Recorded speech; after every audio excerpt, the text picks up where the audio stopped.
ગુજરાતમાં સ્થાનિક સ્વરાજ્યની ચૂંટણીના પડઘમ વાગી ચૂક્યા છે। પાર્ટીઓ દ્વારા ઉમેદવારના નામ પણ જાહેર કરી દેવામાં આવ્યા છે અને આ સમયગાળા દરમિયાન જે રીતે વાત કરવામાં આવે તો ઉમેદવારને તોડવા, ઉમેદવારને ખરીદવા માટેના પ્રયત્નો થઈ રહ્યા છે। ક્યાંક ડેમેજ કંટ્રોલની શરૂઆત પણ કરવામાં આવી રહી છે નેતાઓ દ્વારા અને તે વચ્ચે હવે ઉમેદવારના ભાવને લઈને કોંગ્રેસના નેતા જેનીબેન ઠુમ્મર દ્વારા એક મોટો ખુલાસો કરવામાં આવ્યો।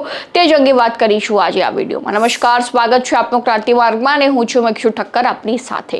ગુજરાતમાં સ્થાનિક સ્વરાજ્યની ચૂંટણી હોય, વિધાનસભા હોય કે પછી લોકસભા હોય, આપણે દરેક વખત એવા સમાચાર સાંભળતા હોઈએ છીએ કે આ ઉમેદવારને ચૂંટણીના છેલ્લા સમયગાળા દરમિયાન પક્ષપલટો કરાવવામાં આવ્યો, આટલા રૂપિયામાં ખરીદવામાં આવ્યો, આટલા રૂપિયામાં વેચવામાં આવ્યો।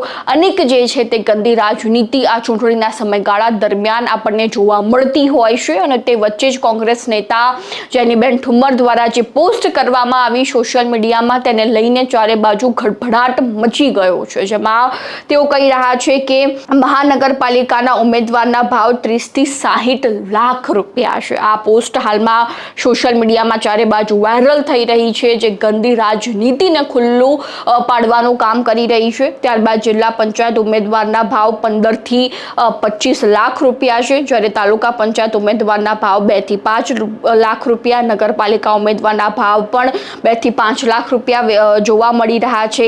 ફોર્મ રદ કરાવો, પાછું ખેંચો કે ઉમેદવાર ગાયબ કરાવો, વિસ્તાર પ્રમાણે ભાવમાં ફેરફાર હોઈ શકે છે, જેમાં 30 વર્ષની સત્તા પછી પણ આવું કરવું પડે તો ધૂળ પડી તમારી સત્તા પર। જે રીતે જેનીબેન ઠુમ્મર દ્વારા આ પોસ્ટ કરવામાં આવી છે અને અનેક પ્રશ્નો આ પોસ્ટને લઈને ઉઠી રહ્યા છે કે ભારતીય જનતા પાર્ટીની એ સરકાર છેલ્લા 30 વર્ષથી રાજકારણમાં છે, ગુજરાતની સત્તા પર બેઠી છે, છતાં પણ શું તેમને આવા ભાવ બોલાવવા પડે છે?